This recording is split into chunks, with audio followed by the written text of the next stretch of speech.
All right, so what we wanted to talk about tonight is developing solutions. But that's sort of a catchy name for what we really want to talk to you about, which is developing a model for operating your business, or your venture, or your product, or your service, and helping you to think through what you need to do and how you go about doing that. And so the last 2 weeks, we spent some time, you spent some time just kind of sketching out the problem that you're addressing, and then last week, Har and Holly spent some time talking to you about the value proposition, and then tonight we gave you sort of the full worksheet, and I had asked them, I said, don't give them this whole thing until tonight, because last week we basically just talked about this section here, which talks about the value that you are going to bring, that your product or service or organization is going to bring, and then who the customers are. And so that's basically what we spent our time doing the last couple of weeks, focusing that. So now we're going to talk a little bit more about how do you convert that relationship into something that's lasting, into something that will allow you to sustain whatever it is you want to do. So whether you're talking about creating a nonprofit organization to help cure a disease or promote a cause, or you're talking about launching a business, you need to think about how you're going to sustain it. So we'll spend some time. You notice you got all the monitors working tonight. That's pretty neat. It's a little disorienting. So tonight we're actually going to use more business language. We kind of held off on using business language because we didn't want to scare the nurses away, but since they came back, I figured it's safe to do that. So we're going to use a little more business language tonight. So we'll introduce this concept of a business model. So anybody want to guess what a business model is? Come on, nurses, take a guess. The model for a business. Okay, we'll stop there. Any other guesses? Well, if you think about it, it really has a lot to do with how you're going to put things in place. And it just really describes the sort of the core of your business. Come on in, have a seat. You guys don't have, you can slide some chairs over. You can even sit up front here if you like. Basically, a business model describes how your organization, how your cause, how your venture creates value and captures value. So you're creating value for the people that you're serving, right, or to the customers that you're selling to. And then you have to capture value, right? You have to capture some value out back, and that allows you to keep doing what you're doing. And so that value might be profit, that value could be a lot of different things, but it's basically some of the resources that are going to come back in that allow you to sustain your effort. So I like this simple definition of a business model. It helps you to understand who your customer is, what the customer values, and then how you make money in the business. Pretty simple. So in some ways it is a model, right? It's a model for how you're going to serve your customer and how you're going to make money. And then there are some other pieces to it that make it a little more complicated, but for now we're going to keep it relatively simple. So what are the functions of a business model? And this sort of relates to this nice little chart we have here on the table that you've all collected and to the work that you've been doing. So it articulates the value proposition, right? So at some levels, a business model is very much something internal to the organization. It serves people outside the organization, but it's really a tool that you use within your organization to understand what you're doing, how you're doing it, and why you're doing it. And so a business model articulates the value proposition, so the value that you deliver for your customers. It identifies who you're serving, right? That's your market segment. We talked a bit about customer segments, so it helps you understand who you're serving, and there could be different groups there. Thank you, Molly. You are just awesome. Thanks. You missed me making fun of you, though. Probably. I wouldn't be surprised.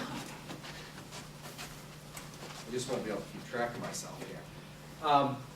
It describes your value chain, which sounds kind of fancy, but we'll talk about that. That's all kind of captured on this simple little diagram here. And we're going to fill this in later tonight. It also describes your position in the value chain and how you're going to generate value off of that value chain. So, you know, you have an idea And I know, I think I talked to some of the nurses about addressing the opiate addiction problem, right, which is a growing problem. And if you think about that, you think, well, there's no product there, right? But there is a product, right? And there's value. So it might be educating legislators, for example, about the depth of the opiate process, or the depth of the opiate addiction issue, educating them so that they might approve funding. So from a nonprofit perspective, you're starting to think about, well, how do we put something together that's going to capture the value, identify who we're going to address this information to. A customer isn't always necessarily the person paying. Sometimes you have multiple customer sets, so in the case of a nonprofit organization, oftentimes you might be selling ideas or concepts or services to donors, to private foundations, and the funds that they'll provide will allow you to provide the service to people who may not be able to pay for them directly. In the medical field, if you're developing a medical device, you're developing a new drug, typically with insurance, the customer doesn't pay or they have a small copayment. But there are other customers, in this case, there's the insurance industry, there's the doctors, and there's other people that you have to convince about the value of that product before they will prescribe it, and then the insurer will pay for it. So when we talk about customer segments, we're thinking about the different groups of people that might be involved in this decision about whether what you have to offer, whether it's a product or a service, whether it has value to them. Pretty simple. I haven't scared anyone with that business lingo yet. Right? We won't be doing any spreadsheets or anything like that. I guarantee you. Okay. So, anybody want to guess the difference between a business model and a business plan?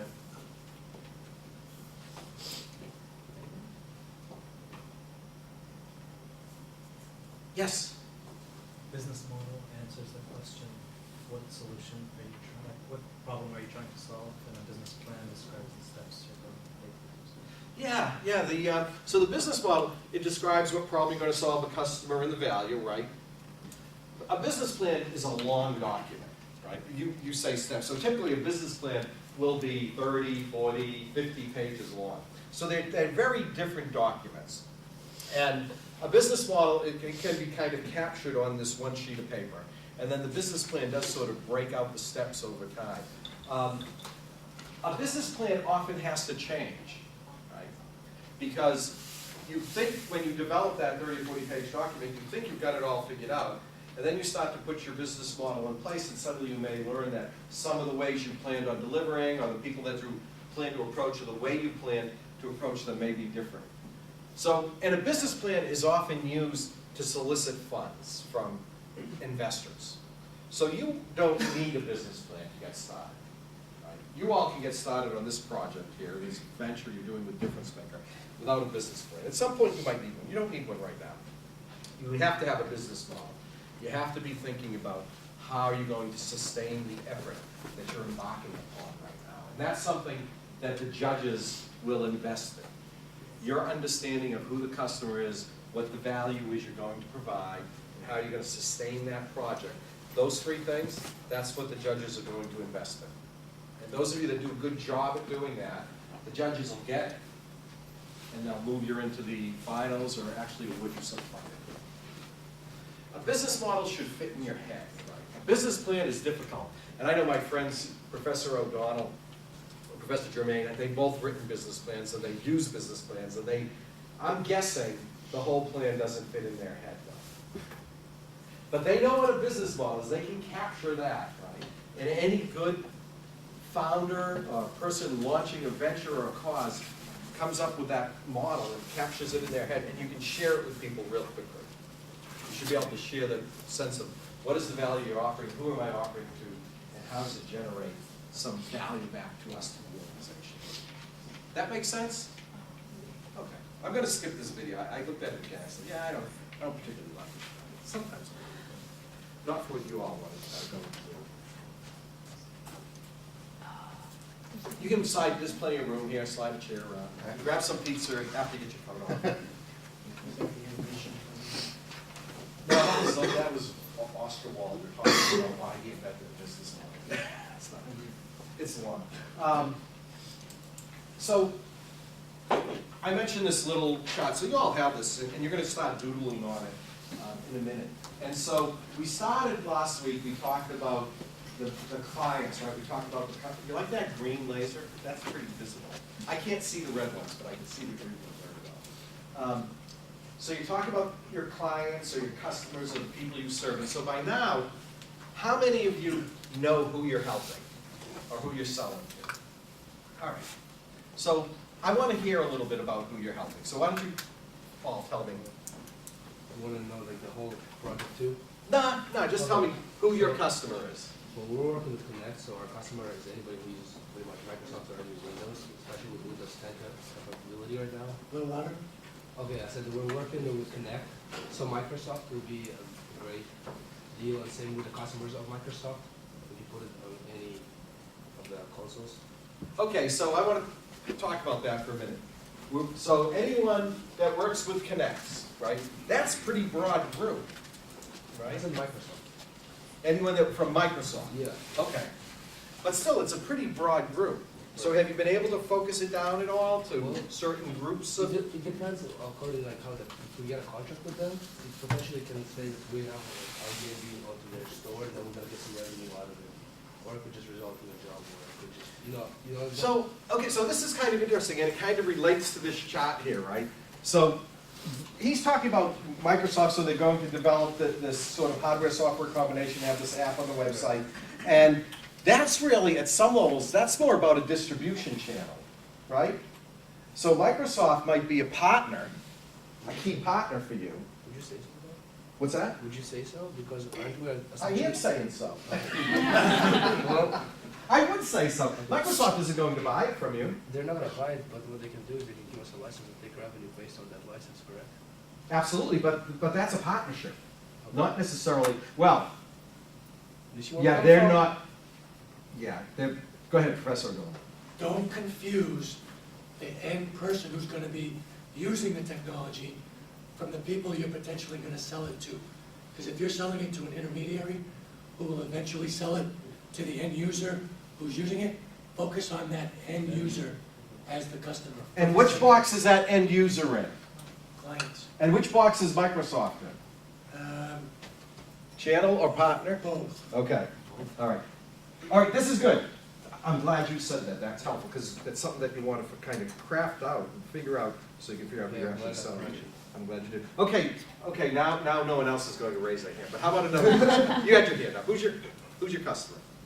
Persons with mental and physical disabilities, ages 8 to 25, and disabled vets. Wonderful. That's very focused. Who's paying for what's the service? It's sports clinics run at the university to bring the community together Yeah. in a place where they're normally not ever, like their college campus. And who's the payer? It would be off government grants or the university funds. So you have a big chunk of this filled out. Very good. Are you on the same project? Okay. How about over here? I saw my nurse hands go up. Healthcare professionals and patients with chronic Foley catheter use. With what? Foley catheter use. Yes, that's right. You're working on the catheter. So which healthcare? Are there specific healthcare professionals It would be nurses and clinical assistants in particular areas or just in general? in general. Okay. And who is the payer? Who would pay for the? Either the patients themselves or the hospital as a whole, depending on the setting. And are you providing education about use of the catheters or No, we're doing the sanitizing of how to sanitize them, right? I remember you told me, I just can't remember it all the time. So you're providing information on how to use a particular procedure. We're not providing information, we're providing a product. Oh, okay, I like that. So, and in the catheters, do people pay for them or do the insurance companies typically pay for them? We need to find that out. Okay, that's good. So that's one of those boxes up there that you probably, who the key partners are, who the channels are. So that's one of the boxes that you want to think about. So you have a bucket. Is there an age range or a particular, is it male, female, or? Okay, so it's still pretty broad. And the other thing you have to figure out certainly is the channel. I'll make sure I don't hit you. I'm careful. This is a strong laser, could burn right through your hand.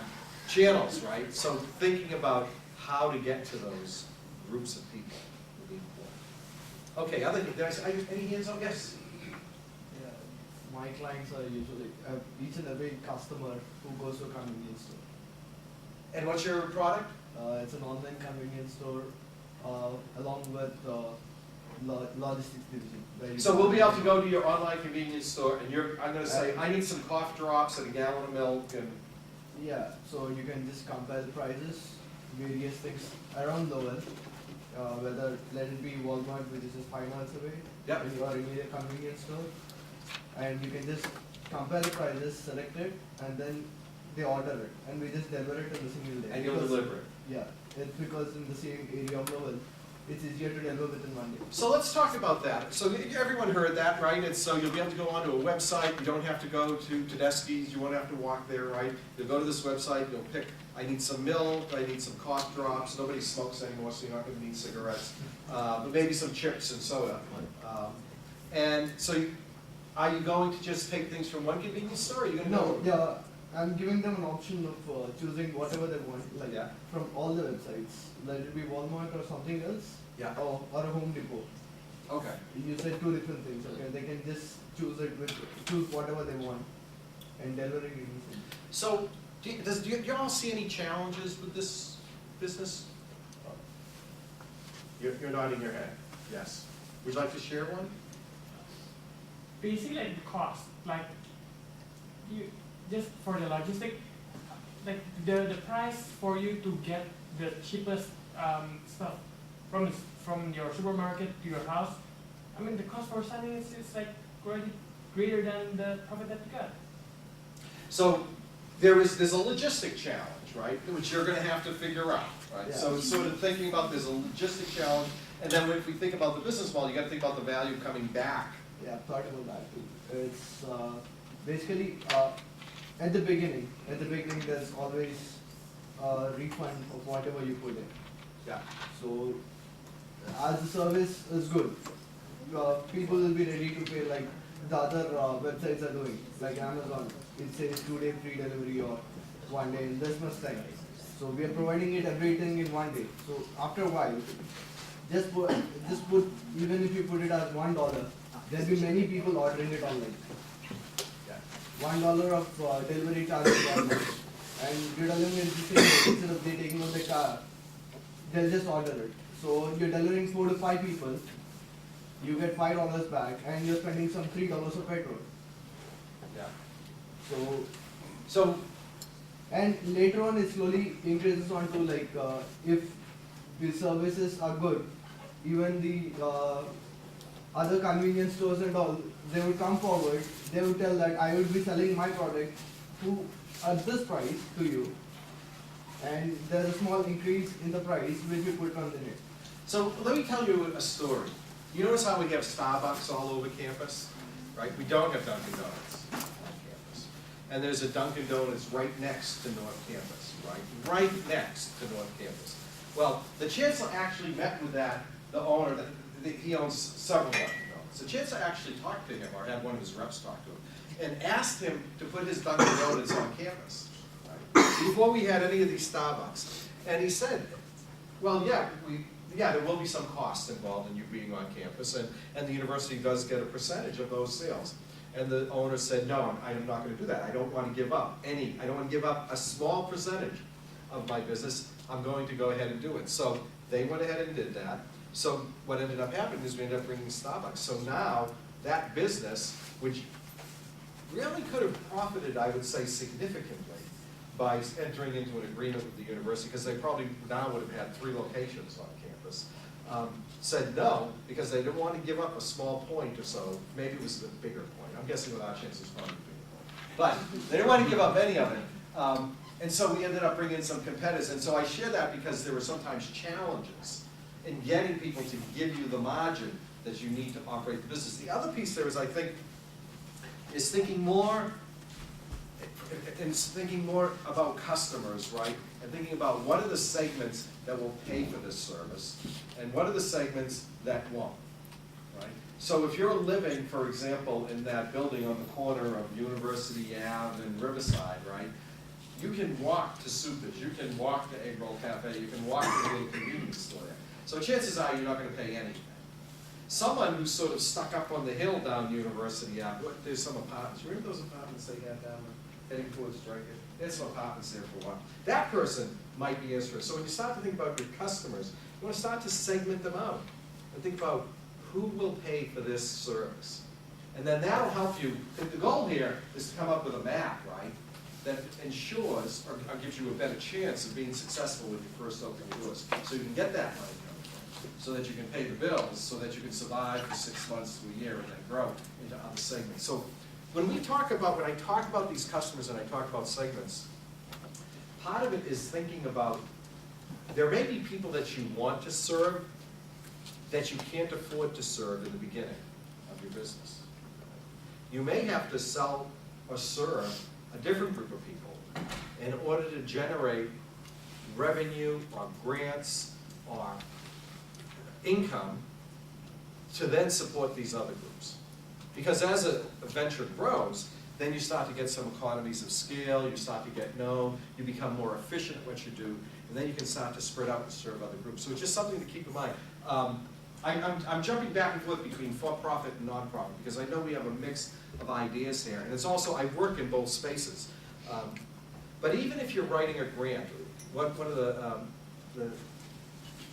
biggest challenges I think for faculty when they write grants is they're great at thinking about what they want to do, what the faculty member wants to do. They're not very good at thinking about what the grant agency wants to fund. And the way to be successful when you write a grant is to pay a whole lot of attention to what's on that website or that sheet of paper that says, these are our funding priorities, this is what we want to do. And if you can read that and understand that, then you write your grant to that and try to make it match up with something that you're interested in doing. It may not be exactly what you want to do, but it is one way to maybe bring $25,000, $50,000, $100,000 or $5 million into a venture. But it's that little trick of understanding that there are different funding sources, whether they be investors or grant agencies or customers, right? They all want something from you. And so you have to figure out what they want and how it aligns with what you want to do in order to put that package together and make it work. Okay. So we're going to spend a little more time. We're going to kind of break this business model map up a little bit. Those were good examples, and I'll get to some others. So these are some maps that I popped up here.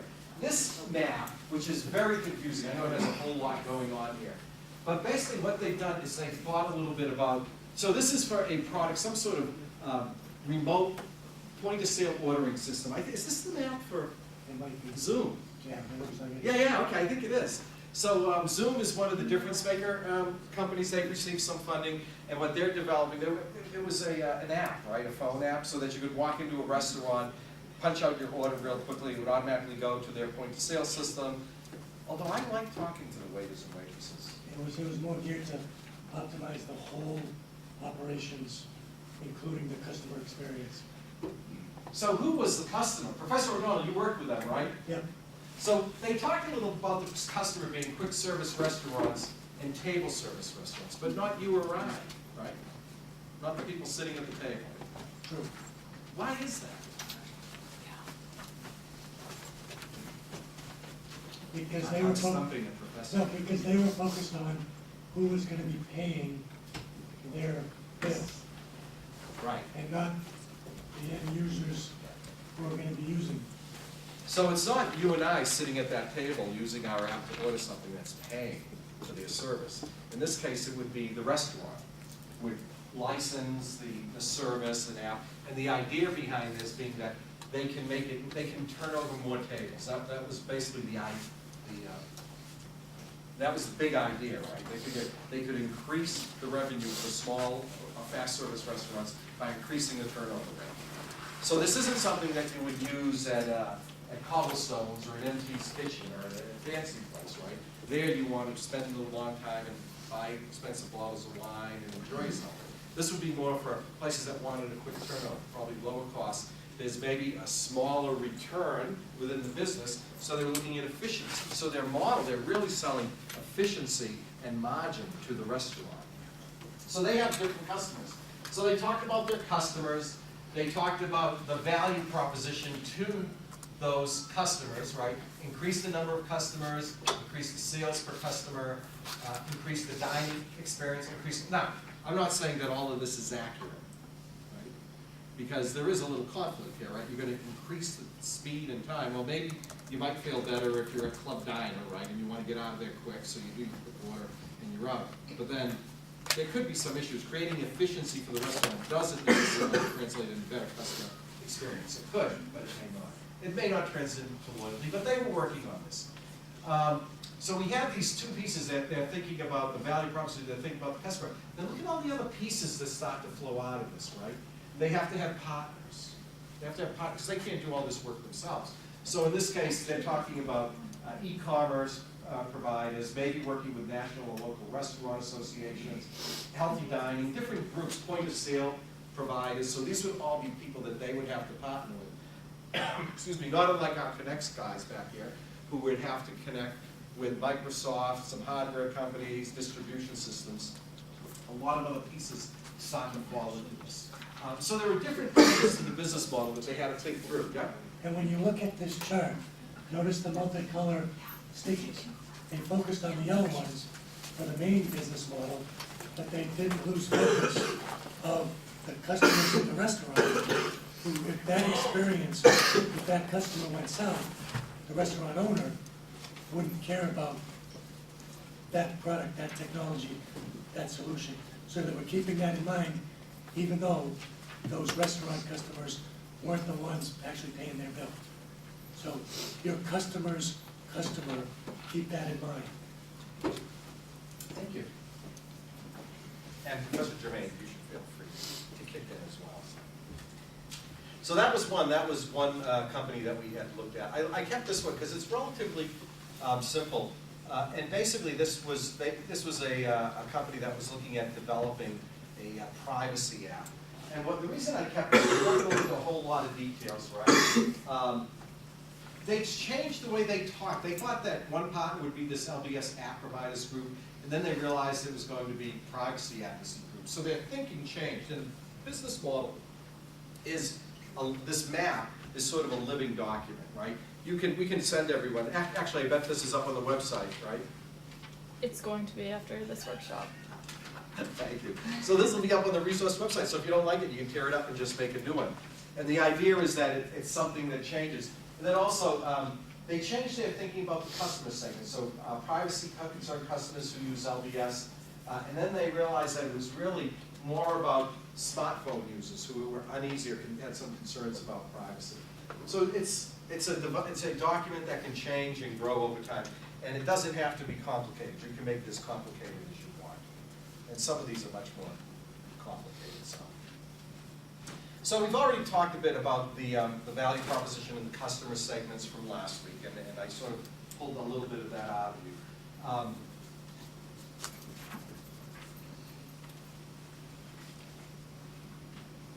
As you're thinking about what I often see happen with our student teams is they have a good sense of what the value is of what they're doing when they first come to us.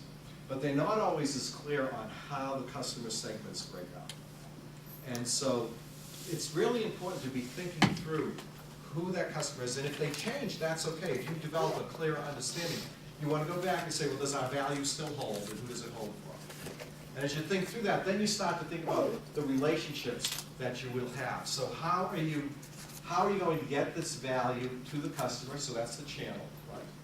So if you're developing an app, how are you going to distribute that app? If you're developing, if you're selling the catheter process there's got to be a way to communicate that and to get it to people, right? And getting products into hospitals, I know, can be a challenge. So there's a whole range of education that has to take place so that you all understand how do we get into that channel and how do we get that product to the right customer. And so tonight we're going to kind of focus on sort of pulling this together, and then we'll worry about other things, right? Once you get this nailed, then you can start thinking about the revenue streams, and there might be different revenue streams. In fact, I'm trying to think of an example. two-way revenue stream where you see the company may pay something and then the customer also pays.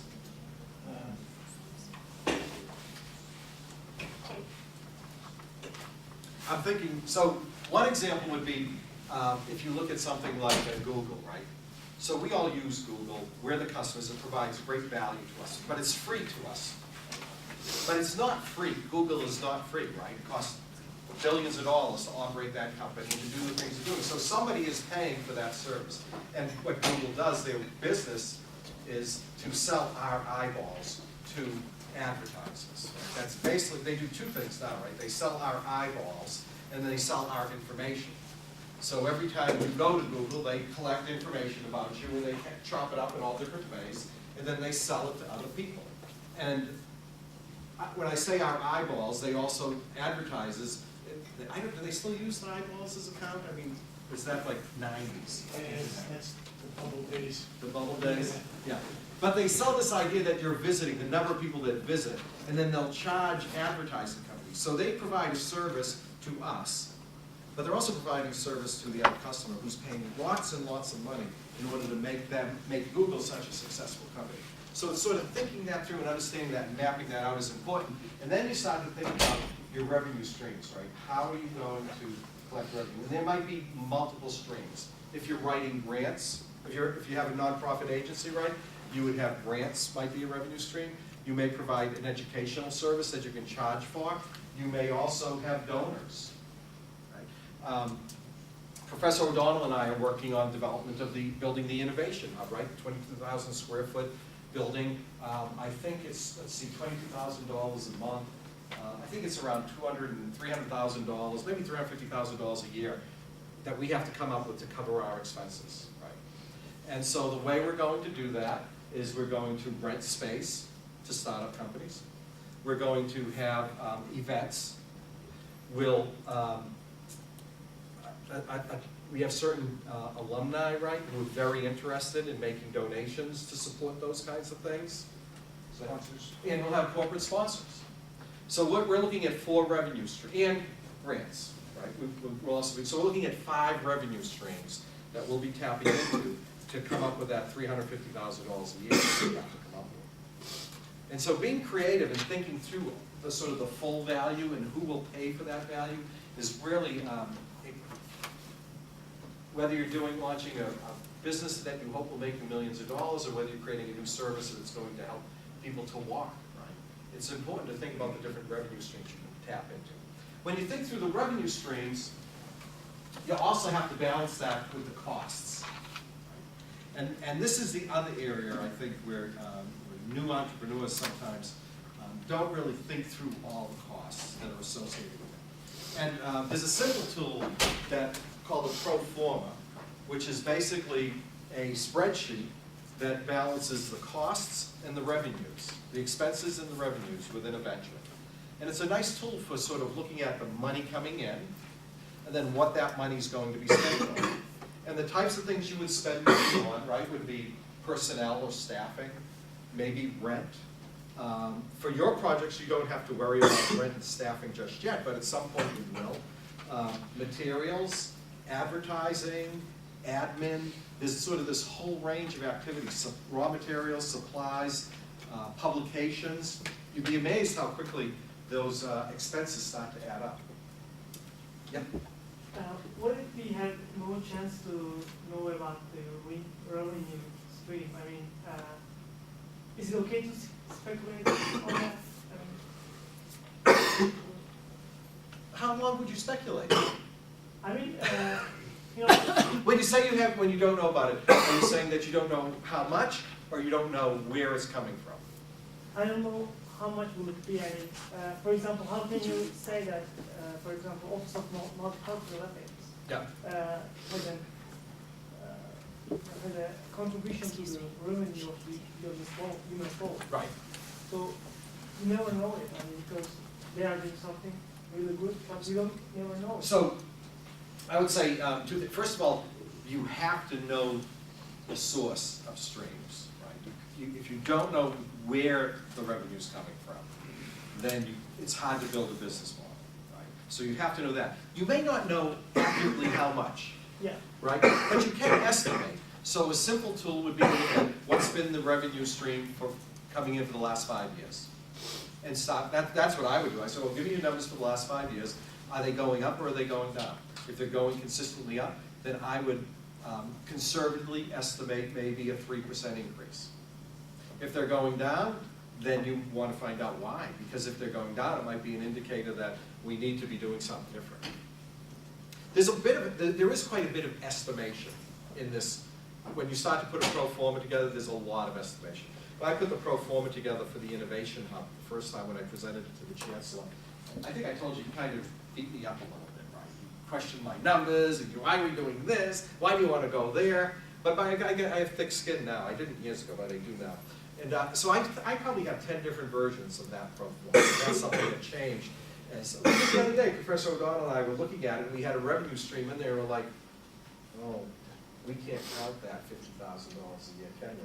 We've got to take that out. $50,000 a year out, right? So either we figure out how to make that up somewhere else, or we cut expenses.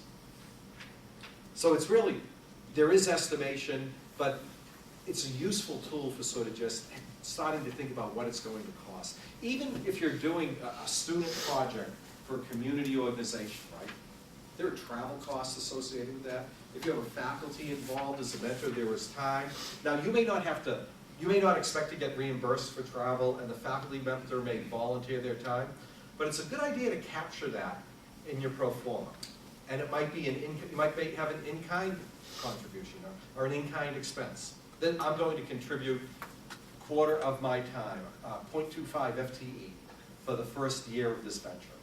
You want to put it on the balance sheet so people see the equity, right? The sweat equity that you put into it. Just think that real quick. Yeah.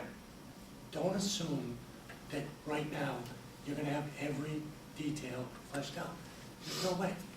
Right now, you're going to put a stake in the ground and say, this is my best guess, my best set of assumptions based upon what I know right now. And this is a tool for you to put that in a single sheet, all the different assumptions that you have. But you're going to take steps to validate and verify that your assumptions are in fact correct. You're going to talk to customers, partners, people in the industry, whoever, right? And you're going to learn, okay, you know, that wasn't quite right. I need to adjust. Well, that wasn't quite right. I need to adjust. And it's this constant iteration of that document that you'll eventually get to the point where it either works or it doesn't. And that's the other thing to keep in mind. This is a tool to also get to the point where you say, you know what? This ain't working. And pull the plug. And pull it quickly before you invest way too much time, way too much effort, way too much resources. And there are so many companies that are just the living dead. They're just kind of existing, kind of going like this. That pull the plug quickly if you don't think it's going to move on to the next best thing. So this is a document to help you move in the right direction, or pull the plug quickly and move on to something else. Fail fast. Fail fast, fail cheap, fail quick. Steve? Yes. Yeah, please.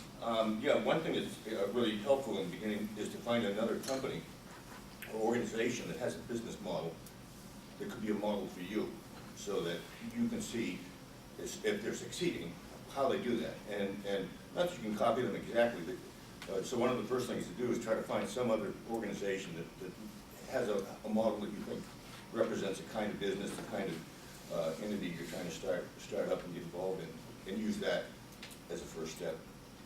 And that's happened, so we have the medical device incubator, and so I developed a pro forma for that, must have been 5 or 6 years ago. It's the way I justified us developing it. And we've had just that happen numerous times. Like there was a group forming out in the Birches, they called us up, can we see your documents, can we see your pro forma? And basically, so they're simple models. And you can find them online as well. You can probably find a pro forma online for the particular type of business that you're thinking about doing. So. And then we can help you fine tune that. Everybody knows what pro forma means, right? It's a best guess of future revenue streams, future costs, and that'll change too.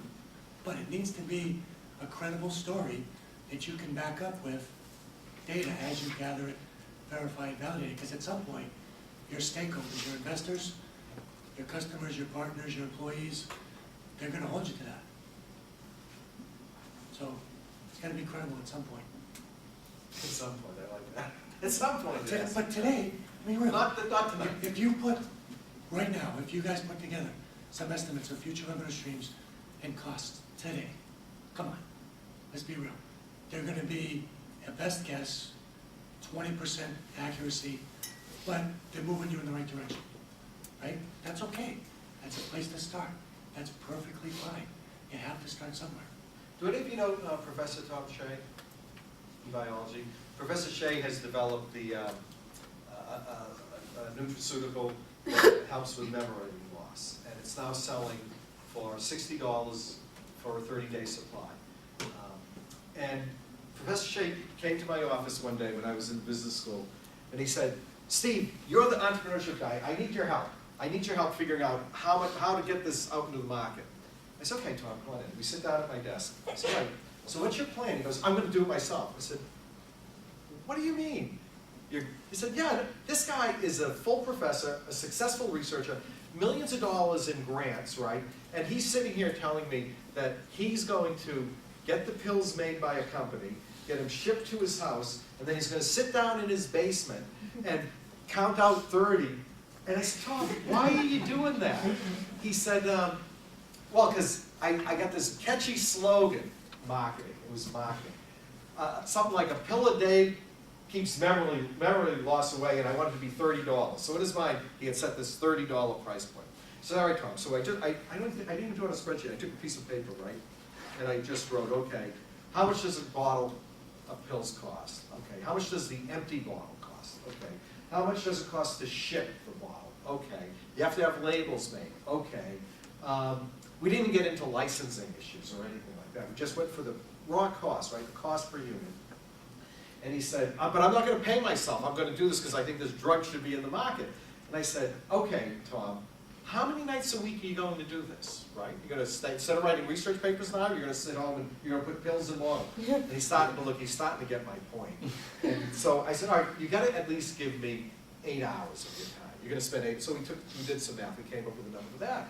I said, "Okay, so this is the expense." And within a matter of time, he said, "So Tom, even based on these numbers, which are just off the cuff, right, you can't sell it for $30 a bottle." It was, I thought it probably had to be 45 or 50.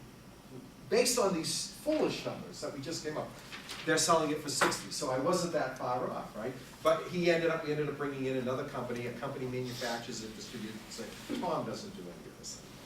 But he had a good reason for it. He cared about getting it to the customer. But when you start to put those details down, the reality hits. This is just an example of how you can think about this for a non-profit model, right? So we mentioned the donors and the customer, the recipient, as the customer segments, and then the mission of the organization might be part of the value proposition as well as the product that you're developing. It's not correct, lady, just correct it up. You don't even have to be in the middle. I won't break it. Let me just think.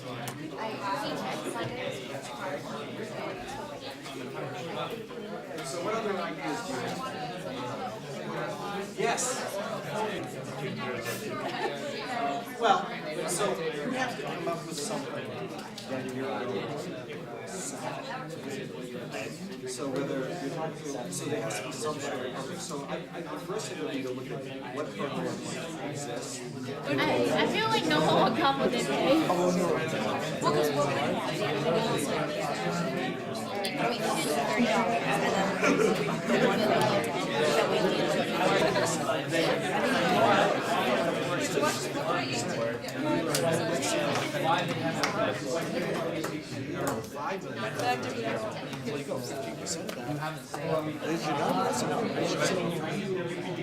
Then you can figure out because you're not going to just use one sheet stuff.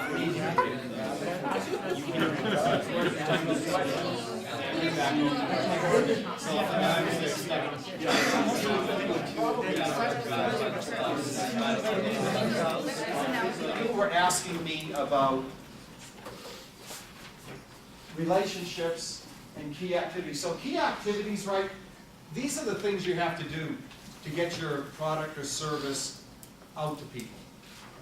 And there are many different key activities that you can be thinking about, right? There's marketing, there's distribution, there may be development and testing. Those are some of the things that you have to do to get out there. But you don't have to list all of them to get started, right? Right now we're kind of focusing over here. The other thing, I think there was a little confusion maybe between channels and customer relationships. And so if you would talk in classic marketing lingo, right, when we talk about channels, right, we would talk about whether you're selling direct to the customer, or you're going through a distributor, or you're going through a wholesaler. And that, so there are different channels for getting that product out to the customer. The relationship is, what kind of relationship are you having with the customer, right? So does the customer know you? Or are you going, is the end user going to know you? Are you going to sell? So I think we were talking about the nurses here are thinking about a product that would help a syringe, a plastic syringe that would have a special formula in it to help clean catheters. Right now the way it's done is you mix water and vinegar in a bowl, and there's incidents of infection and such. So that they have this idea for sort of packaging this in a way that would make it quick and easy to prevent infection. But the truth is, their customer, the patient who's going to use that device, will never know their company. Right? They're going to make that device. It's going to be sold through a medical distributor. The distributor will probably get it into the hospital. And you don't really care when you're using this, whether it's a Tom O'Donnell company syringe or a Steve Tello company syringe. You just care that it works. So you don't necessarily have a close relationship with the customer. On the other hand, your group was talking about working with kids with disabilities, right? And doing athletic events with kids with disabilities. You're going to have a very in-your-face relationship with your customer, right? You're going to, and this has an impact sort of on the value, right? Because when you're right in your customer's face and you're working with them all the time, you're going to get feedback from them. You can tell by the way they look at you whether they believe you or value what you're doing. When you're locked up in a manufacturing, you're having your product manufactured in another part of the state, and you're not necessarily meeting with your customers, sometimes it's harder to know how they value what you're doing. So these things are somewhat related, but they're different. So if you're going through distributors, and you're going through a long chain to get to the product, you're not going to have as close a relationship necessarily with your customer. Make sense? What other question? Are there any problems or confusions you came across in that conversation? Did you, I know you were working with these groups there. Yeah, they just said multiple, we're looking at building a path and a bridge, and so there are multiple of possible customers, including the city of Lowell, UMass, the older community, student faculty of the university. So we were trying to kind of narrow down into pain points. So I was a little concerned that the targets were customers who may be a little too big, and I was trying to help see if we could find advocates within those customers that would have momentum and keep momentum to getting to their goal. Excellent. So that they're talking about building the observation deck along the river and such. Right, yeah. A path and completing a path and a bridge. And so they have to find sources of funding for that, and then thinking about how they're going to sustain it beyond their graduation. Right, and they have multiple spheres of people, groups that might be interested in, and I just, my concern was, and what I'm talking about is try to get a subsegment within that sphere that really feels passionate about this, really feels like this is a pain point that we've got to do something about, and not get too broad, where people really don't own it. They say, oh, that's a problem we're going to solve sometime, rather than that's a problem we're going to solve tomorrow. You mentioned the passion. You all remember, right, the first night we met in here, we talked about the problems that you're passionate about, right? Things that you care about. And so that's really important, right? Because not only if you have passion for that problem, you'll share it with other people, right? And then and so that's what you're talking about. Who's passionate about this so that you can get them to help carry this on, right? Right. Lowell Sprouts was one of the groups, one of the first groups we worked with, and they were building community gardens next to elementary schools. So they're basically building gardens at elementary schools to teach children about healthy nutrition. And then what happened is Mary Beth graduated, but she found 2 other students who carried it on for a little while. But then we helped them connect with Mill City Grows. So they were able to carry that idea on beyond graduation and move it into a group, Mill City Grows, which is very well established and self-sustaining. So while the idea is yours and the project is yours right now, you want to sort of be thinking about that path of how might this be carried on. Any other questions about the map?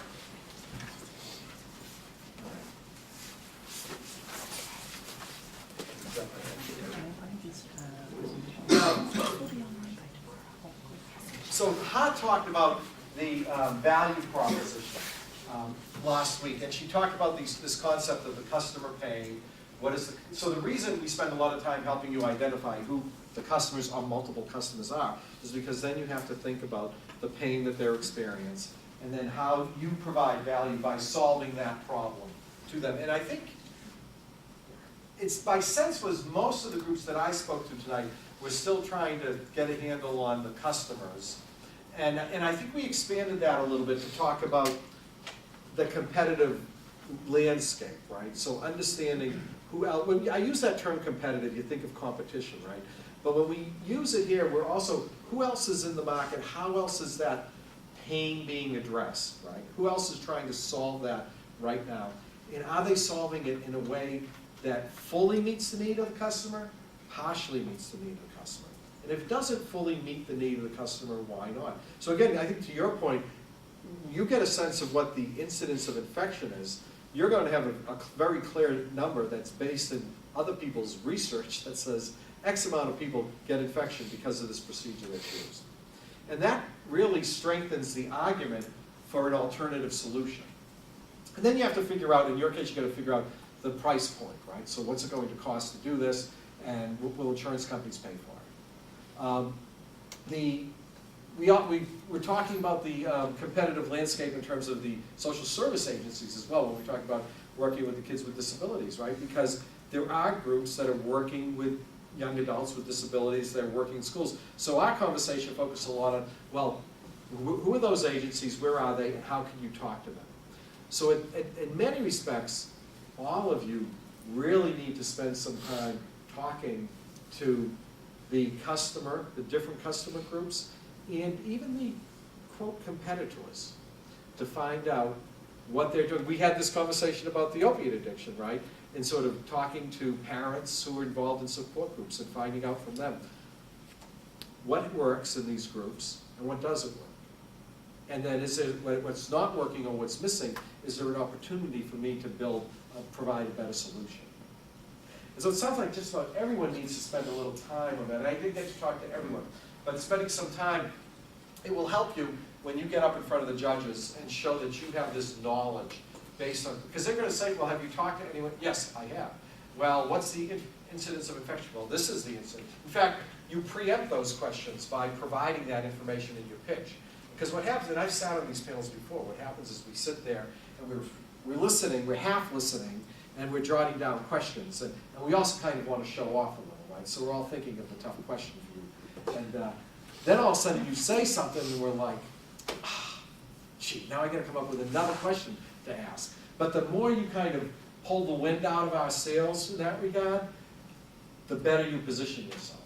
So at the end, someone says, are there any questions? And you get the judges sitting there looking at each other like, no, I don't have any. Do you have any, Tom? Do you have any?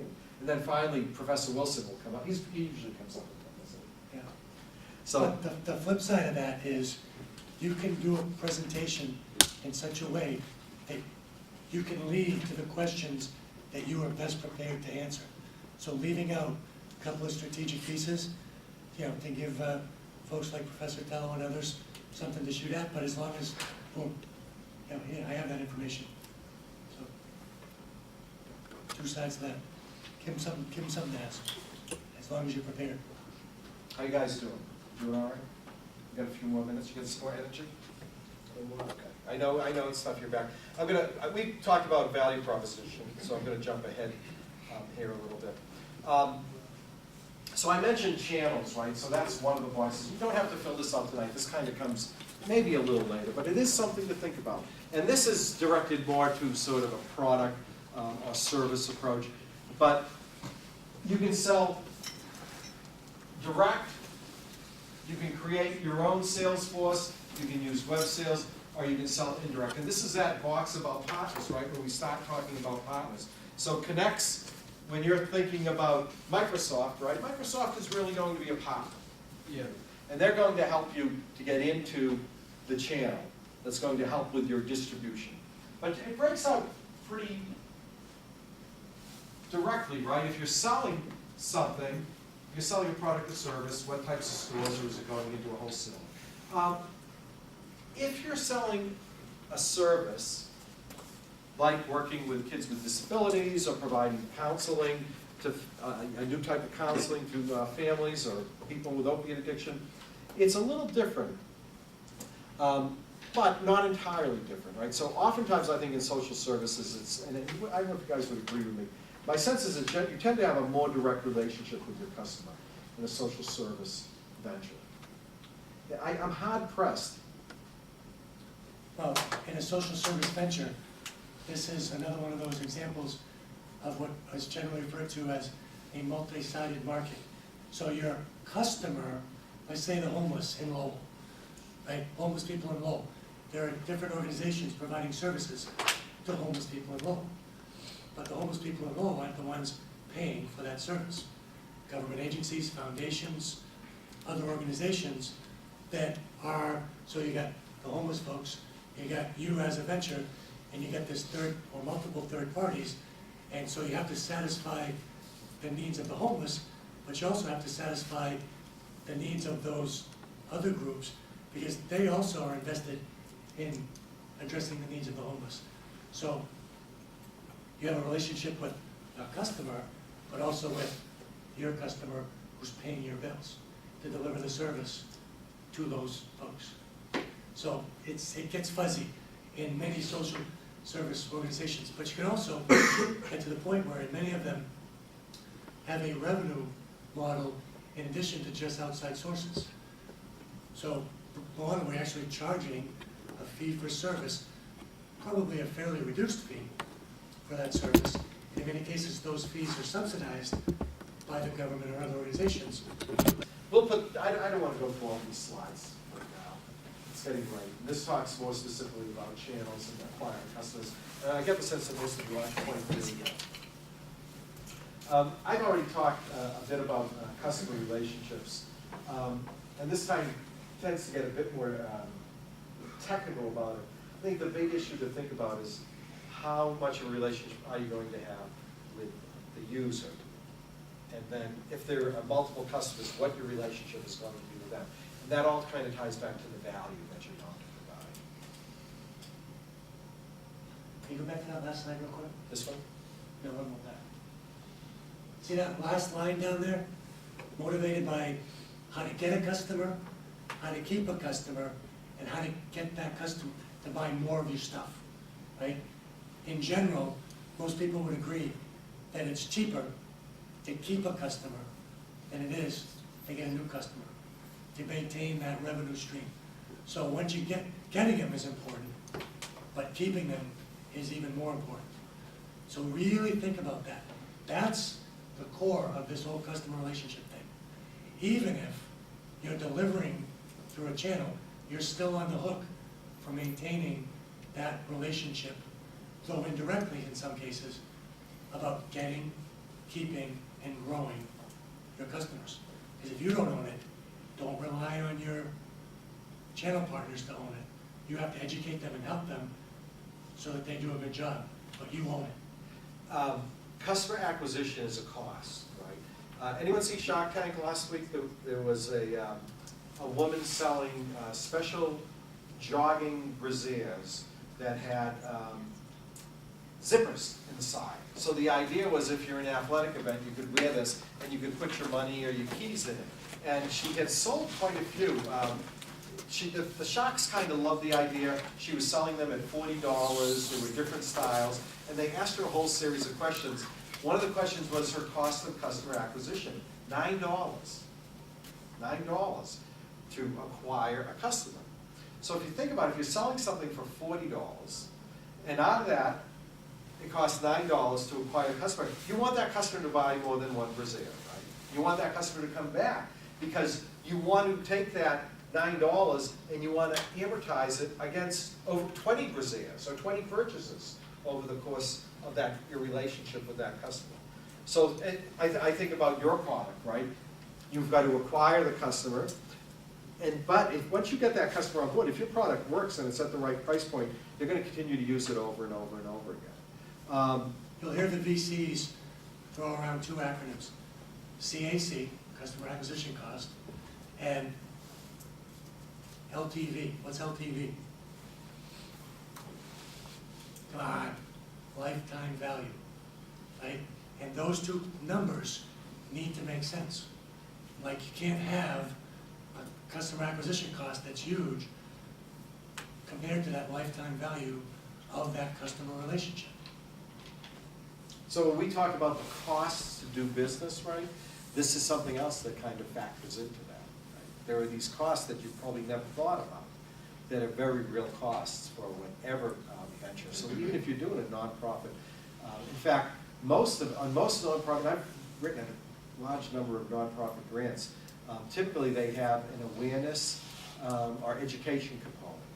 And many times, that'll be a significant, maybe a third of the grant will be spent on that. So you might spend 10 to 20% of the grant on developing the materials, and then you might spend 40% or 30 to 40% of the grant on actually getting those materials out to people and engaging with them and evaluating whether they like what you've done and then refining it and such. So some important metrics to be thinking about. Ha talked about this last week. We talked a bit about, although I think you can probably see mine a little better. I think hers was red on blue. But you'll remember this from last week, right? The value proposition, your customer segments, and what are the gains and what are the pains. And so just thinking about what you're going to be offering, how it fits with what they need. And then under that key activities, we're talking about those jobs to be done.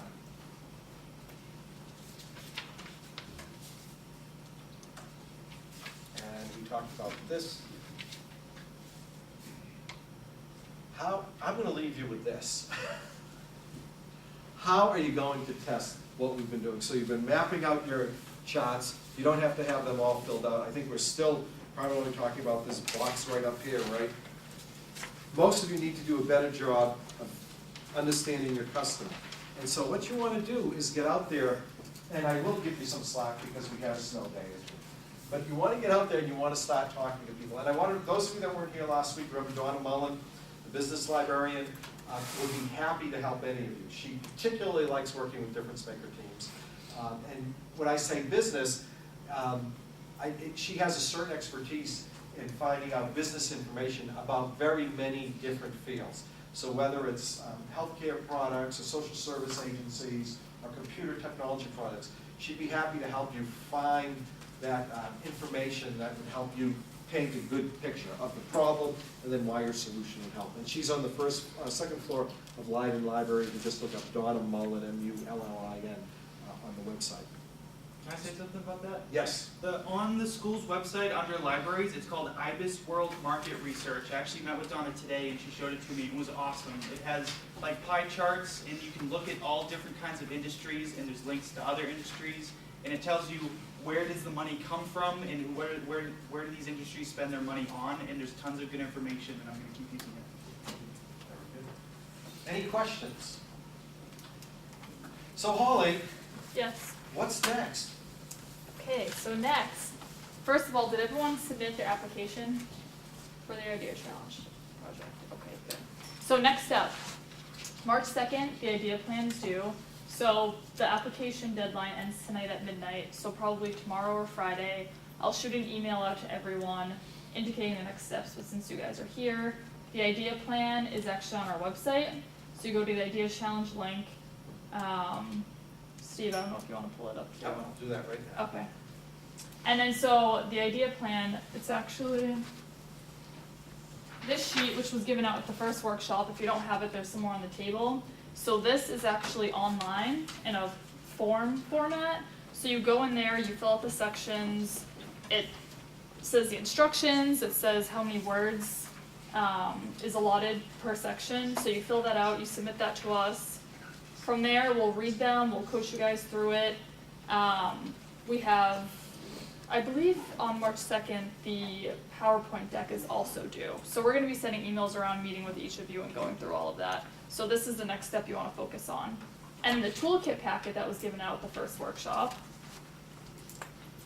which is this, if you guys have been filling this out, this directly links to this. So this is a tool to help you guys submit this.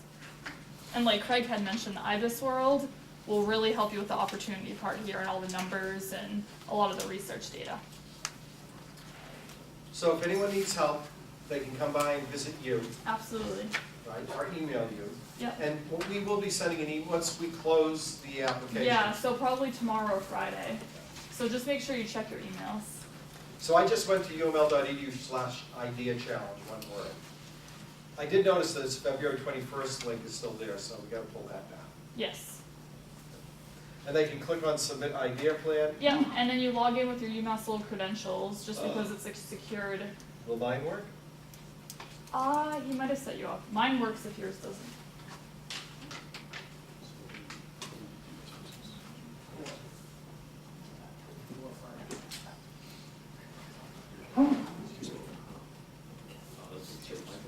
And it doesn't like me, but that's okay.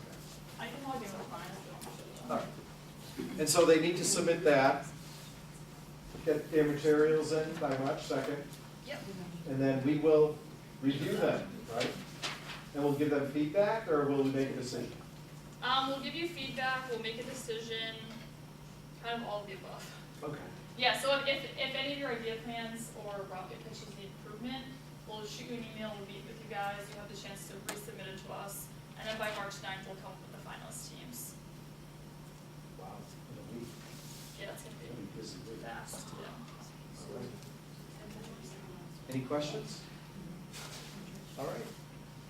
Alright, Oh, there you go. so you just log in with your UMass Lowell credentials, you fill this out. So it's the same as the idea plan sheet. So project title. So they can do it all online. Yep, do it all online, and the reason we're doing this is so that we can archive them. So it's gonna be stored into a database and for tracking purposes for you guys as well as for the DifferenceMaker program. Are there any questions?